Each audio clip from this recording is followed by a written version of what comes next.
Hi and welcome to today's crypto update. Today is May the 22nd and I will go through all the important metrics with you to understand the market and to know where the market is going to. You heard probably already we had a new all-time high, and so let's just jump into the charts and take a look.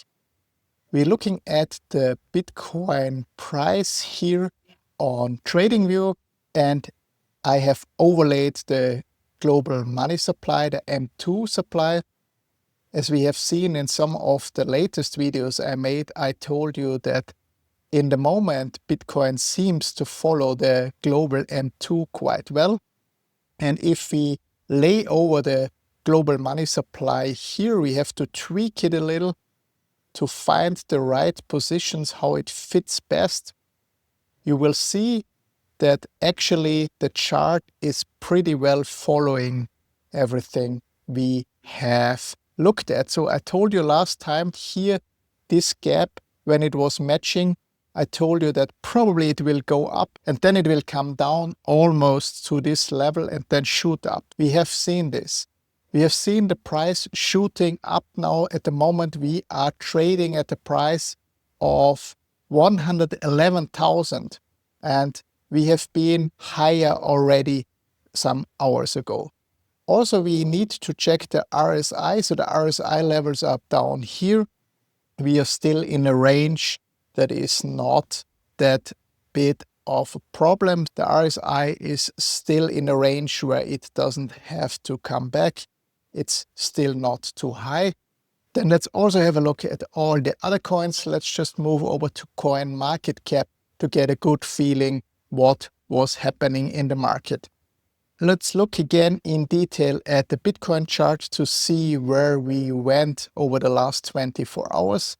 If we click here, we hover over here, it is 111,861. Let's check what they have as new all-time high. So the new all-time high that CoinMarketCap shows is 111,861.22. This was 4 hours ago. We reached the all-time high. Congratulations to everybody who is holding Bitcoin. And I'm sure this is not the end of the bull cycle. If we look at M2 again, at the moment, it seems like it goes up around 140, 150,000. And the US is also now slowly starting to print money, I guess. Let's have a look at the most important metrics on the chart. Let's see what the prices are doing. So Bitcoin we talked about. We have Ethereum going up 4.83% in the last 24 hours. We had Tether. Later on, we will look at the market supply, at the market cap of Tether, of all the stablecoins, if they are going up or not, because this will give us a good indication what's going on. We have XRP going up 3.18%, BNB almost 5%, Solana nicely 6%, then we have Dogecoin going up 7.7%, Cardano 5.9%, Tron, and so on. Let's sort it what coins went up the most the last 24 hours. We have SPX 6900. We have Dog with Head coming back. The meme coins seem to come back. We have Hyperliquid coming back. Fartcoin, of course. People are starting to FOMO into this meme coins again. Brad, WorldCoin, which is the project of ChatGPT, so the ChatGPT founder. And this is also getting more and more adoption. I don't really like the project because they're scanning your eyeball. And yeah, I don't really like that. So BitTensor we have going up, Pachi Penguins going up, Bonk going up, Ethena also coming back quite well. Ethena will perform quite well now if the market is ramping on. They are making money, or that they increase the price by the funding rates and also by staking assets like Solana, Ethereum, and so on. We also have Curve going up, Bitcoin SV, whoever is buying that going up, Injective, and so on. Also, what is really interesting to see is this Monero is still going up. When you remember some weeks ago, there was the case that they have been money laundering or laundering some hacked funds, as I know that was, I think, at this time, what is this, 1 month ago? Yeah, here it happened. Look, here on the 27th of April, the price was still down around 230, and then it skyrocketed up here to 329, and everybody was thinking now that it gets a big dip down, and everybody went short, and it went down again to 252. But since this day, look, it's crawling up almost every day, and now we have reached almost 400. If you look back at the yearly chart, you will see how far that crawled up, and if you look at the all chart, you see that this is almost reaching all-time high levels. The first cycle we reached here much more. It was around 470, but the second cycle was then 417. So we have almost reached the last cycle, which is really fascinating. Monero is performing quite well. This is possible now, as we have talked in one of my latest videos. If you didn't watch it, go back and watch it, about the new regulations that are coming in, that the EU is actually enforcing wallet providers to collect KYC and also the exchanges, and all your transactions have to be reported to the government, to the tax authority. So this is probably why all these coins, all these privacy coins are starting to boom as well. We have a good overview of the market now, what happened the last 24 hours. Let's jump into the next metrics. We look at Bitcoin dominance. Why do we look at Bitcoin dominance? Because it gives us a good indication if people are feeling positive and going into more risk. If the Bitcoin dominance goes down a little, it shows us that people are flocking out of Bitcoin into other assets, and it could be a positive indicator for the altcoin market. Let's also have a look at the Altcoin season index. The Altcoin season index is still very low, which is 26. So we are still not in altcoin season. We are still in Bitcoin season. Last month it was 15, then Bitcoin season 15, Bitcoin season 25 last week, and Bitcoin season 23 this week. You see it's slowly moving here to the right, but we are still mainly in Bitcoin. We look here at the top 90 performers. We see that Filecoin actually outperformed Bitcoin quite well. Form, Dog with Hat, XRP, Rune, Pachipingus, Virtual, Core, Brad, Curve, Pepe, Bonk, Pendle. We have talked about a lot of these coins that they will outperform. And here we have Bitcoin basically. And we have, of course, loads and loads of coins are underperforming Bitcoin. It's very hard to outperform Bitcoin actually in this market cycle. What is the next chart we have here? Let's have a look. The next one would be the Fear and Greed Index. You can also check the Fear and Greed Index here on CoinMarketCap.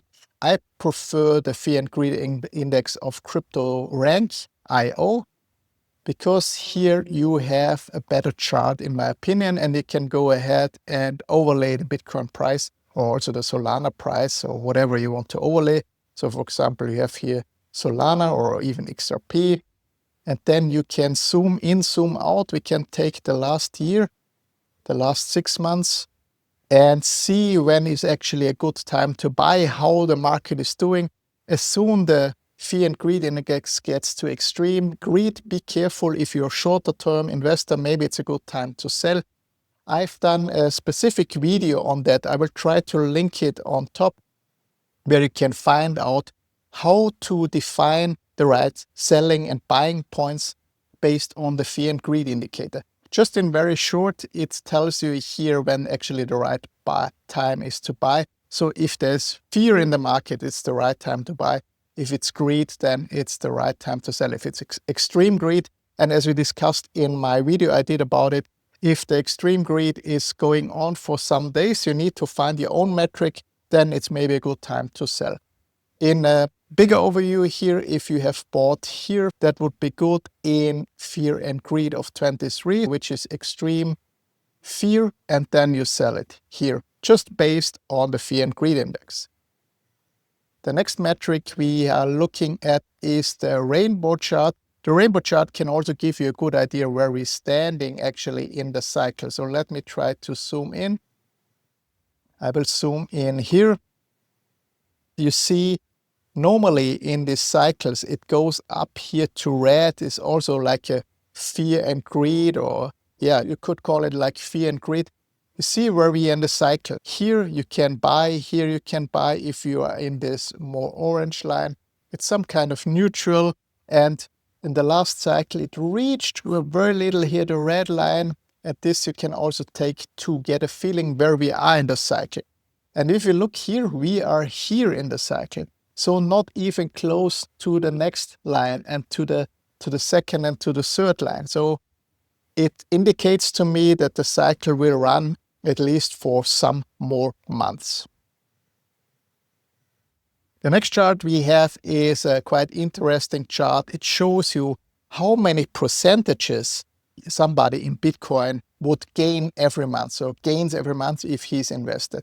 If we go back here to the months for April, we have 14.1% the gain in Bitcoin. Then we have this month, because it shoot up so much now, we had a 16.4%. As you know, or maybe don't know, the average increase, the profit increase, if you hold Bitcoin at the moment, is between 50 and 60%. This is why you should go into the industry. There is no business where you make 60% a year. This is why you need to be invested in this industry. What is the next one we have here? We have the Bitcoin inflation chart. I also wanted to show you this to get a feeling where the inflation is actually going. If you look at trueflation or some inflation numbers, you will see that for fiat money, of course, the inflation is going up. What that means for you is that the buying power of your money is going down. It's still the same amount written on your dollar bill or whatever bill you have, but if you go to the store, it will not buy you as much as it did the year before. It's actually devaluing very much, and even the S&P, if you invested in the S&P, it's just holding the value, making sure you're not deflating everything, but your money is deflating. This is why it's important to look at the Bitcoin chart here, at the inflation. We take the date here, we go to, let's say, November, around May 25, we have an inflation rate of 0.84 at the moment. To my knowledge, this is lower than gold, or gold is maybe 0.6, I'm not 100% sure. But as you follow these steps here, you will see 2029, in the beginning here of 28, it drops to 0.4. With the next halving, then probably it drops to 0.25. With the halving around 35, it drops to 0.20. And then actually it almost drops to 0 by 2040. This is important to understand so you can keep the value that you are producing in a stable currency, in a stable store of value that keeps the value. If you didn't understand till now how it works, let's get a very simple example. You're working in your job, you're getting $1,000, let's say. This $1,000, if you would put it into a bank account, would be less worth the next year. You could say almost 10%. Next year, if you have it on your bank account, it has just got a buying power of 900. But in Bitcoin, it increases by 50%. If you would have 1,000 in the bank, it would be 1,500 instead of 900. This is why it's so important to understand inflation and understand or be in the right assets. We have looked at the RSI before already in the chart of Bitcoin. I refresh it here. Why is it important to look at RSI levels here also on a bigger scale, on a bigger picture? It gives you an indication, it gives you an idea of how the RSIs are. If the RSI is oversold, then it's a good indicator basically to buy it. If the RSI is overbought, then it is very likely that it will go down. Everything is happening in cycles. So you need to catch the right cycle, the right point, the right time in the cycle. Here at the moment, we don't really have the short term. This is for the short term traders, a 4-hour. It's not really something that you can pick. If I go to a 24-hour chart, you will see it's very different. If you're a longer term trader, you will find stuff. If you're really a long-term investor and looking for some gems, for some really good stuff, then can even go further here and then here pick these coins down here. But don't blindly pick them, please. It has to have a narrative. So AI16C, for example, you could pick if you believe in the AI narrative because it's still oversold. Also, what else do we find? There's not many I recognize here. Let's see what we have. We have, for example, Drift is here. It's not in the total oversold, but it's still okay. We have Sonic. I even saw Trump before in this metric. We have Peanut, we have Trump. Yeah, you will find it out yourself. So just go over to CoinGlass and find the RSI heat map here. Let me just try to reset it and wait, zack, reset it. So what shouldn't you buy? You shouldn't buy Bitcoin.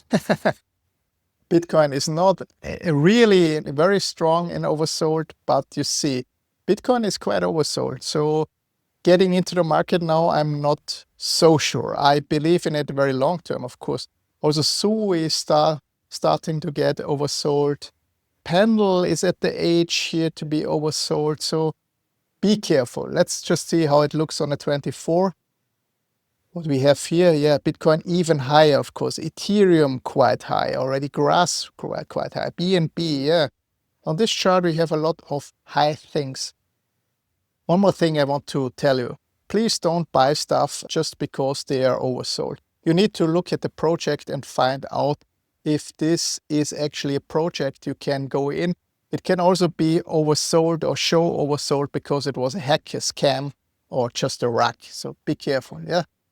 Let's switch to the next one. What do we have here? It looks like another fear and greed indicator. Yeah, we have looked at this already. We don't have to look at that.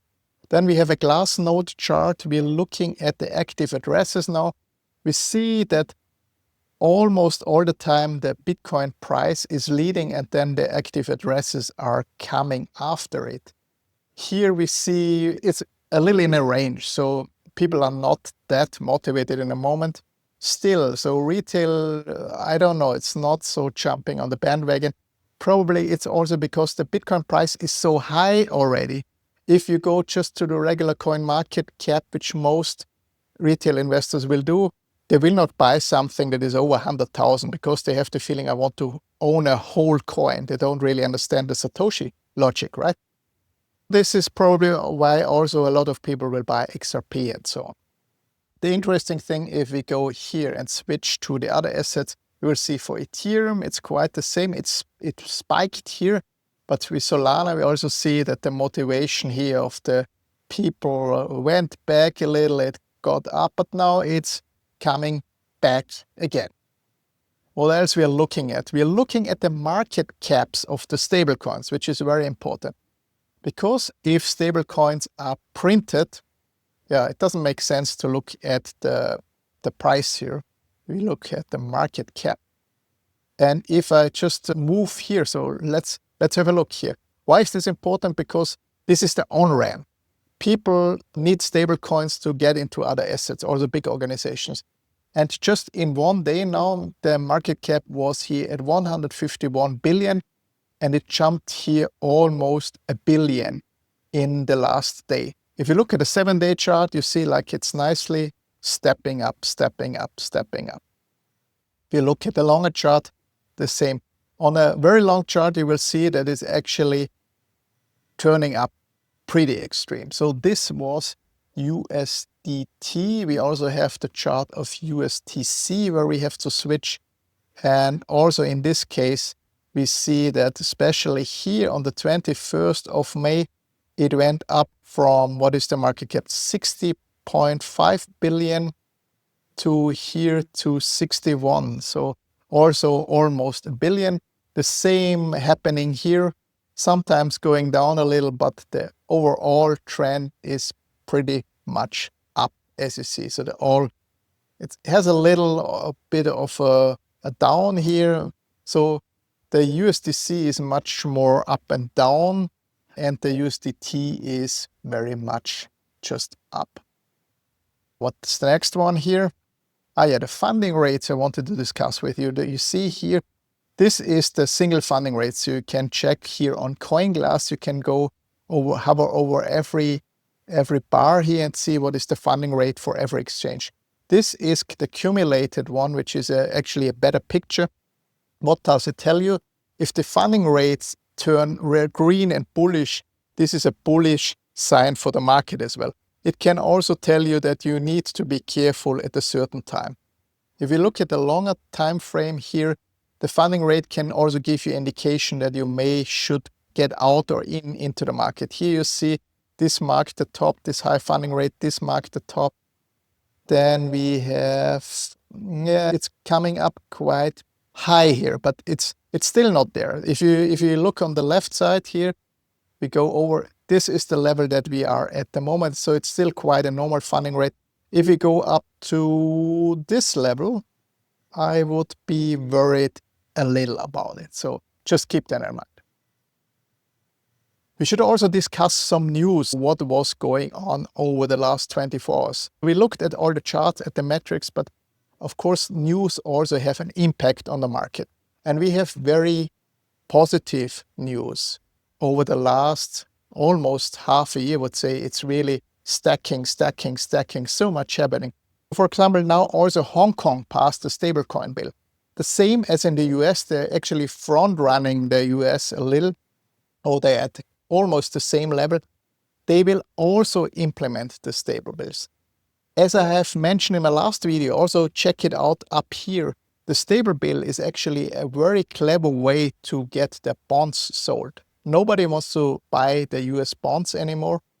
This is why the Senate or the stablecoin bill involves now that you need to back your stablecoin 1-to-1, and you need to have bonds as well. This is the new bond bias, basically. And if you ask me, this is the new CBDC over the back door.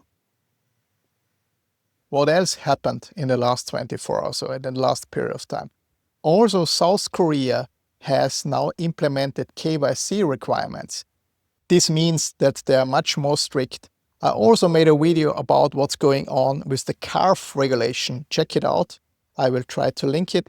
With CARF, that in Europe, it's starting to, that wallet providers need to ask for KYC and report all the data to the government, and also exchanges, NFT platforms, even DeFi protocols, if they're not fully decentralized. They're doing the same now in South Korea. What I just told you is valid or will be implemented on the 1st of January 2026 in Europe, every European country, Australia, Canada, UK, and very likely in the US. This will make it much more difficult to transfer. It makes it almost impossible to transfer crypto without being tracked. We also have the new SEC chairman Paul Atkins coming out and saying that they will change the policy. He's saying that policy making will be done through notice and common rule making, not through regulatory enforcement. What else we have? We also have Pakistan. Pakistan setting up a digital asset authority, PDAA, to regulate Bitcoin and digital assets, aiming to unlock 25 billion market, attract global investors. Also in Pakistan, something is going on, which is really, really positive. Do we have some more news? Yes, we have Crypto.com has secured MiFID license, which will enable them to offer regulatory derivatives in the EU. This will also onboard lots of people. I hope this video was useful. Please like and subscribe. YouTube doesn't seem to like some of the videos I am doing, so please support me in bringing the latest news to you. Thanks very much. I see you in my next video. Take care. Bye bye.